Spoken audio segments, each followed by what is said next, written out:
So why don't we get started about you? Why don't you tell us a little bit about yourself and where you come from and how you got to where you are today? Oh my gosh. All right. That's a big story. I got into music just by, signing up for middle school band. A couple of my friends were doing it. And so I said, sure, this will be a fun activity. Why not? Let's try. And so I started playing saxophone in seventh grade. I did not grow up in a musical household. Hmm. I don't have any artists in my family or musicians in my family, both nuclear and extended. So it was kind of an odd thing where I came home from school one day and said, "Hey, mom and dad, I want to join band," and they said, "Okay, sure." So I started playing saxophone, and I was okay. I was always one of those middle of the section saxophonists. Right. Um, and it's kind of interesting because one of the things that held me back was that I really struggled with the idea of practicing. Hmm. Um, because pretty early on in my experience, I would start practicing for 10, 15 minutes and then just start noodling away on my instrument. Hmm. So my practice sessions were being constantly derailed Hmm. by a desire to improvise or write my own little tunes, Hey. which was nice. I mean, it Yeah. fostered a certain kind of creativity, but at the same time, I wouldn't be practicing the actual music that I was supposed to be practicing. Right. Um, and so, I mean, deep into high school, I still wanted to, maybe pursue American history as a major or physics. I was a bit of a math whiz. And then finally, my junior year of high school, went, you know what? Let's do this. I'll be a band director. Um, I went to the University of Southern Mississippi to do my undergrad in music education, and then started taking some of the education courses and decided, oh, absolutely not. Um, and I was like, wait a second, I want to do music, but I don't want to do the band director route. Yeah. And so I ended up getting an undergrad in music history. And then because I wanted to be a composer, but there was no composition program at the school, and I didn't want to transfer schools. So I said, okay, I'll get a music history degree because there's no comp program. I figured this will be an excellent opportunity for me to just study a bunch of music and Hmm. I'll teach myself how to compose. And that's pretty much what I did. Hmm. Um, and then after I graduated, I had no idea what I was going to do with my life. And it just so happened that Southern Miss started a brand new master's program in music theory. And Hmm. I said, okay, well, I'll sign on for that, thinking kind of along the same lines, right? It's like, okay, well, I got really good at music theory when I was an undergrad, and it's not because I was interested in music theory. I got good at theory and analysis simply because I was teaching myself how to compose. Right. And so I would hear something and go, well, how the hell did they do Yeah. that? And so I'd run to the library and I'd study these scores. And then I'd go, oh, okay, Brahms is doing X and Y and Z, or Stravinsky is doing this, and that's how he gets this out. Okay, fine. So I got really good at analyzing music, not because I was interested in the analysis, but it was just my path to kind of teaching myself how to compose in absence of a composition mentor or composition program. Right. So I did my master's in music theory, and then all of my music theory professors were like, "You'd be an idiot to not get a doctorate in music theory." I said, "Okay, fine." And so I went to Florida State University and got my PhD in music theory there. Taught for a year at the Jacobs School of Music at Indiana University, Nice. right out of my doctorate, and then spent the past 10 years as the coordinator of music theory and composition at Marceau University, which is a small liberal arts school here in North Carolina. And I just recently resigned from that position, Hmm. and I'm kind of giving up the academic portion of my career to be a composer and performer and freelance educator and author.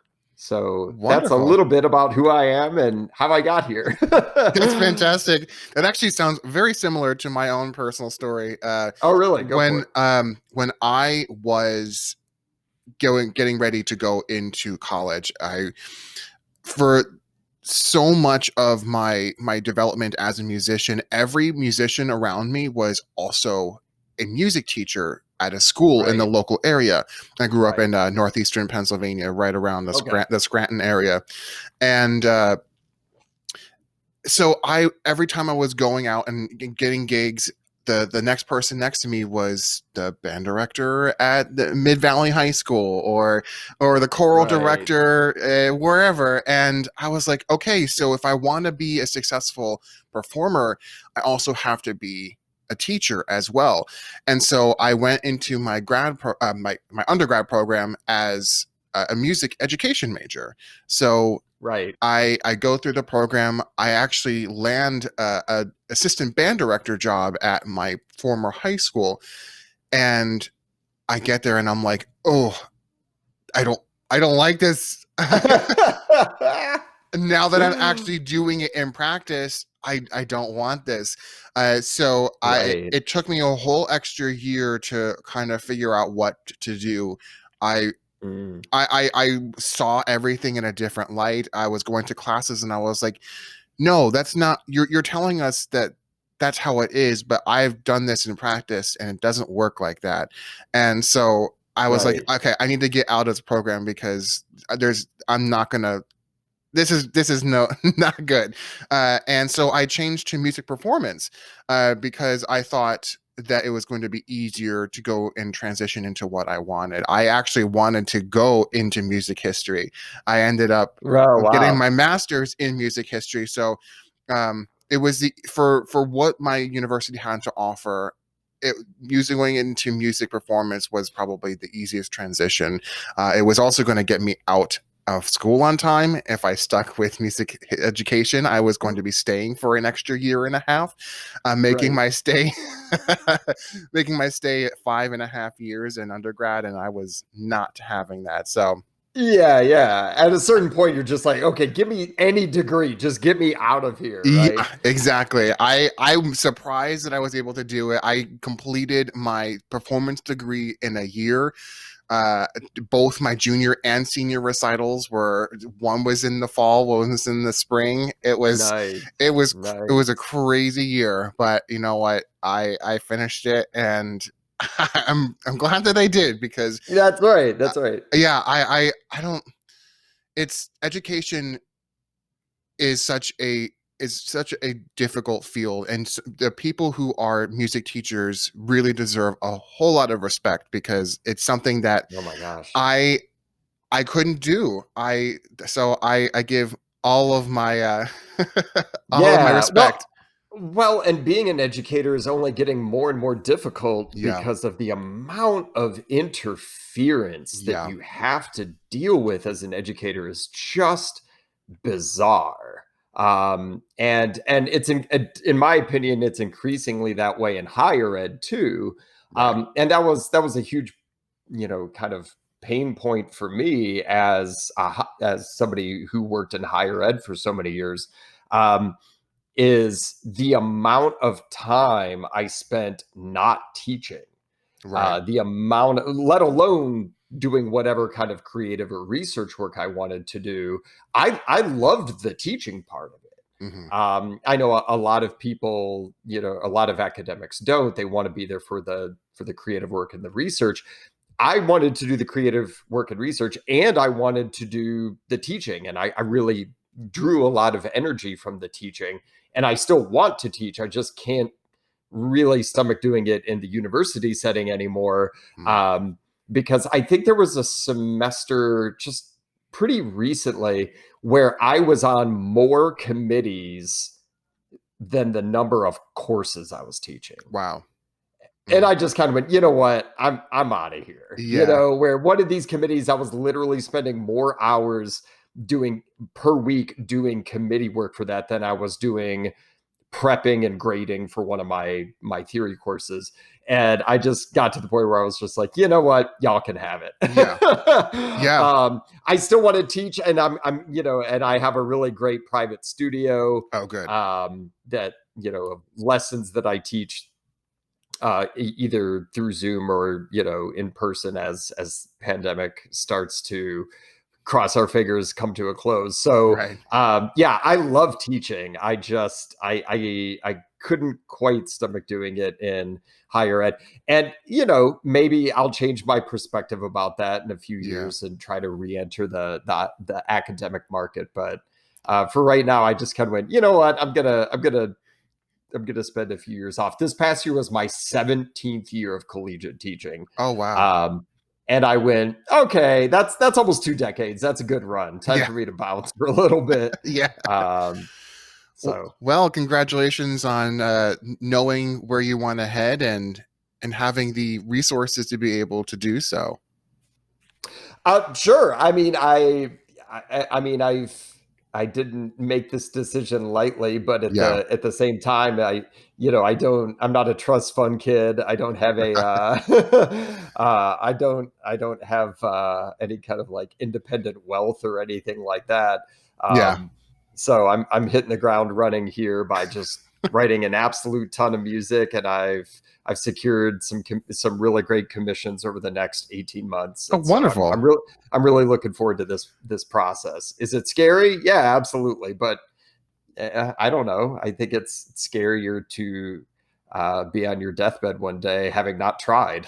Oh, I think that's way scarier. So, absolutely. um, Yeah, it is. It's yeah, very scary to think like, oh, I'm quitting my job with nothing to do. And I think that you have an right. idea as to where you want to go is all the better. But no matter Yeah, how exactly. money plays into it, it's always great to have the knowledge that what you're doing is something that you're passionate about, and Right. yeah, exactly. Yeah, yeah. I mean, make a plan, stick to it, and do the darn thing, right? Yeah. It's funny because a lot of people say, "Oh, well, you have a stable job," and my approach to it has always been, "There's no such thing as a stable job. Right. There's no such thing as a guaranteed job anywhere ever." It's like, "Yeah, you're tenured," and I'm like, "And." Yeah. Yeah, that's still no guarantee. Let me show you the statistics about what's going to happen to American higher education over the course of the next decade. Right. Um, so I find it to be personally an empowering thing to believe that there's no such thing as a stable job. Yeah. It allows a bit of flexibility and freedom. Yeah. So and yes, it's scary. Yeah, there are times I wake up in the middle of the night and go, "Oh my God, health insurance." Yeah. Um, yeah. I mean, it's that stuff happens, but as I said, I think it's way scarier to one day slip back to the collective unconscious and having not tried. Yeah, Um, exactly. And let this whole past year be a testament to what you are saying right now, because nobody knows. I mean, you think that you have the most stable job, and then all of a sudden something like this comes around and no longer have that job. right. Yeah, you just never know. And so I hope that this year has been a year to tell people like, hey, and nothing is set in stone. So just Oh, exactly right. Yeah. pursue anything that you may want, and if you work hard enough, then you'll get what you want. Yeah, I mean, it's sometimes you go through really beautiful moments where life upsets your apple cart, and you can see that as an opportunity. I mean, getting a little personal. During the pandemic, I got a divorce, sold my Mm, house, and quit my academic job. And I was like, wow. "All right, well, let's do it." And again, you could see that as all being incredibly challenging, and it is. But at the same time, it can also be a set of beautiful opportunities. Yeah. And so, thankfully, my ex-wife and I got along enough that it wasn't, an acrimonious separation. Good. And we managed to sell our house. I think it was like the second month of lockdown. Oh, wow. So you can imagine how much fun that was. Yeah. Like, it was right at the beginning of the pandemic, and so we were still getting kind of conflicting information about what might be safe and what might not be safe. Right. And meanwhile, we're like, you have to show the house, or you have to bring people into your house. And so like we had to clean our house and everything like that, but also have all of these safety precautions in place. Wow. And it was wild. It was absolutely wild. And of course, like, we're in pandemic, we're in lockdown, we're living in the same place, but we're going through a divorce. Yeah. And I'm like making plans to quit my academic job. And Wow. yeah, it was a lot. It was a lot. But, as I said, you can take those as opportunities to soul search and kind of figure out what path you want to be walking. Or you could just, kind of wave the white flag and surrender. And I'm not a kind of person who likes to fly the white flag. Yeah. So yeah, it's been fun, man. It's a Yeah. lot of, again, good opportunities. Let's roll with it. So Absolutely. Speaking of great opportunities, you do a lot. I've yes, since I've been yeah, since I've been following you on social media. I think you regularly perform. You have a yes. journal. Yes, If I'm Tyson Journal. right. Yeah, yeah. Uh, why don't you tell us a little bit about? Let's start with your performance career and tell us a little bit Sure. about that. Well, I mean, I don't have any degrees in saxophone performance, and one of the reasons for that is during my undergrad, I actually developed really severe performance anxiety. Mm, I mean, to the point that by my senior year, my hands would visibly shake. mm, When I was on stage by myself as a solo performer, I didn't have a problem with ensembles. I mean, that was a little bit of a problem, but any kind of solo or exposed chamber playing really kind of freaked me out. right. And so by about halfway through my master's, I kind of put my saxophone in my case and I was like, I think I'm done with this. I don't think that's going to be a part of my career. And then when I got the job here at Mars Hill, again, it's a really small school. So they hired me to be the theory, comp, and tech guy. Hmm. Um, and I also took over the saxophone studio after my first year here. All the few kids that were in the studio, and so I decided, okay, I can't in good conscience be teaching saxophone lessons without being able to demonstrate some of these things. Right. So it was kind of one of those. All right, let me get my horn out of my case and start relearning. And it was interesting because enough time had passed that I felt like I was relearning how to play the instrument. Mm, And I feel like I needed that reboot. Um, and so I spent a couple years doing that, and then slowly kind of word got around and they were like, hey, could you do this big band gig? And I was like, yeah, sure. Hey, do you want to do this musical theater gig? Yeah, sure. And then my best friend who lives in New Orleans said, hey, I'm doing this recital and I would love to do this duo piece with you on the recital. And so I said, okay, sure. And so it's little bit by little bit, I kind of got back into performing. And one of the things that got me into performing was being an advocate to fellow composers and hmm. saying, hey, you should really write for the saxophone. Yeah. And then I started doing the stupid thing of saying, hey, if you write for the saxophone, I'll play it. And so I got back into performing simply to be an advocate for this instrument to fellow composers. Right. And then I started doing that. And it's the old saying, careful what you pretend to be because you end up being it. And little bit by little bit, I kind of shed my performance anxiety. I found a healthier relationship with performing on my instrument. And so last January, I gave my New York recital debut Wow. at the age of 38 and said, okay, let's do this. And I gave a huge recital of contemporary music in Wonderful. Manhattan and had a great time. It was part of this anthology project that I curated. Um, and so yeah, my most of my performance career now is funneled into my duo.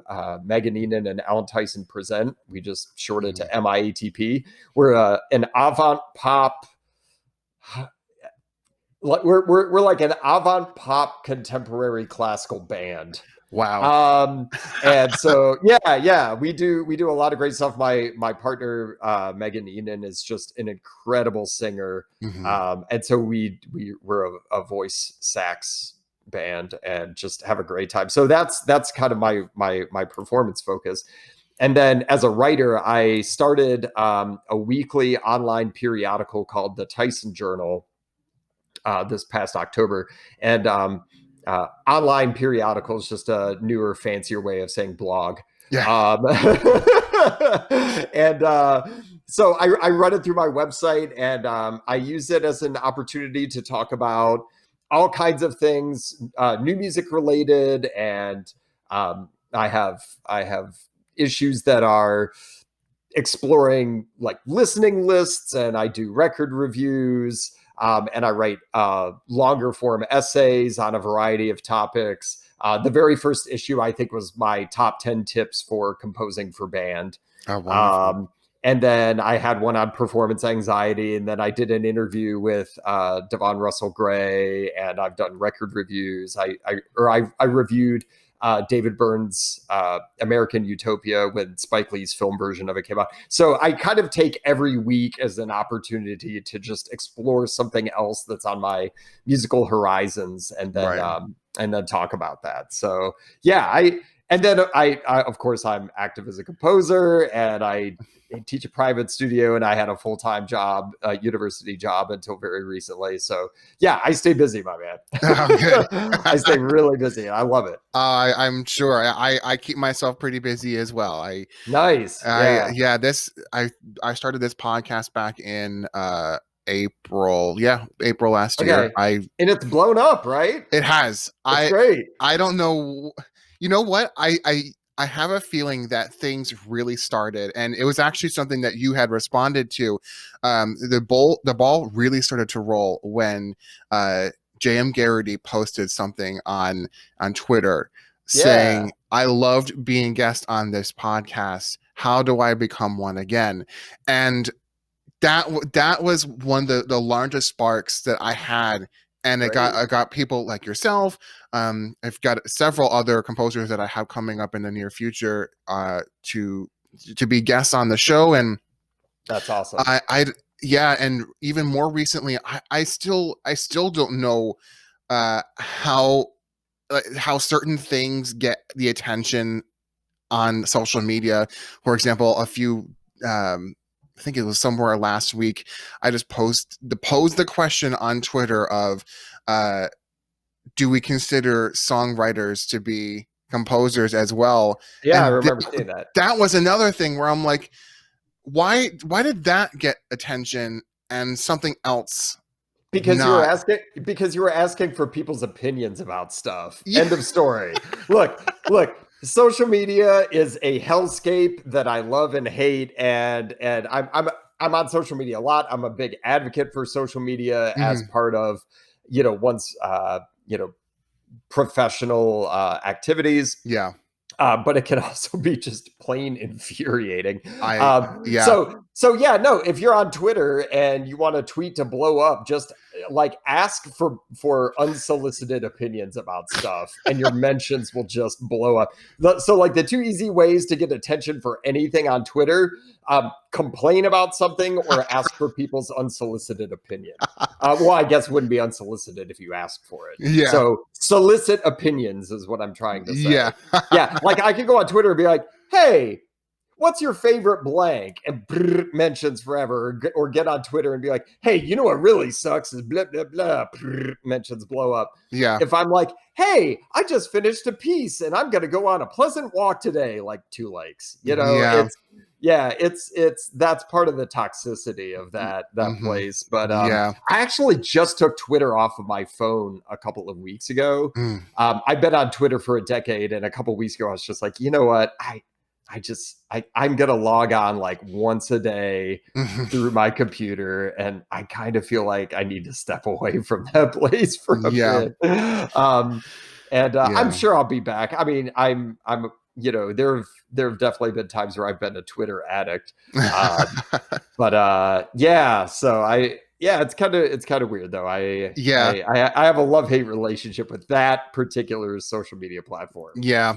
So It's interesting because it's when those types of things happen, I was seeing my numbers on my podcast just jump dramatically, right. and even people would stick around, and that's great stuff that happens. And I think my most recent episode was an episode on ancient composers, and for some reason that particular episode did extremely well. That's uh, awesome, man. I think I had 40 downloads on my first day, which was the highest number Cool. before that was 32. All right, uh that's a bump. it was a big bump, and it was the week after that Yeah, posing the yeah. songwriter question. Yeah, yeah. Well, It's that's what I'm saying. Just like get on Twitter and once a day, just ask, like solicit opinions. Or one of my favorite things to do is just like throw out one of your opinions and then at the end be like, do you agree? Yeah. And then what, like, all of a sudden you have like 79 mentions and you're like, oh my gosh, what is Wow. going on here? Yeah. Yeah. Yeah. Yeah. The worst thing you can do on Twitter is be positive and share something constructive.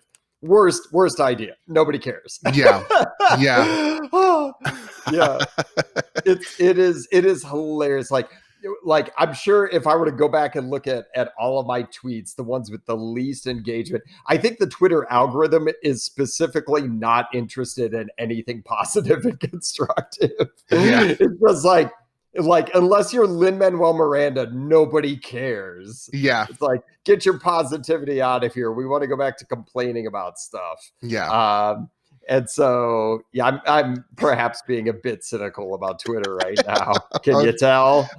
it's okay. Yeah, yeah, yeah. I But think I we mean, all I'm have those still on it. feelings. Yeah, and it comes and goes. A couple of years ago, I went through the same thing where I was just like, I was like gonna remove my Twitter account, like period. Wow. Um, and of course I didn't. And a year after that, I'm like tweeting 40 times a day. So like, ask me again in 6 months, and I'll be like, oh my god, I was just on Twitter 4 seconds ago. I was on Twitter in the middle of this conversation.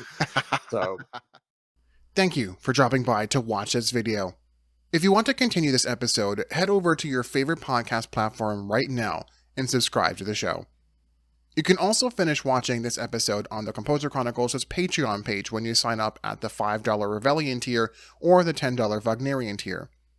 All Patreon members also get early access to ad-free versions of the podcast, so head on over there for some great bonus content while supporting the Composer Chronicles. You can find the links to the podcast and the Patreon in the description below. Be sure to subscribe to the Alexandria Media YouTube channel for more videos like this one, and hit that notification bell so you never miss an episode. You can find all information about this episode below in the description, and give this video a thumbs up if you've enjoyed watching. I look forward to seeing you over at the podcast or on the Patreon to finish up this episode. Alexandrian Media, art and culture for the modern era.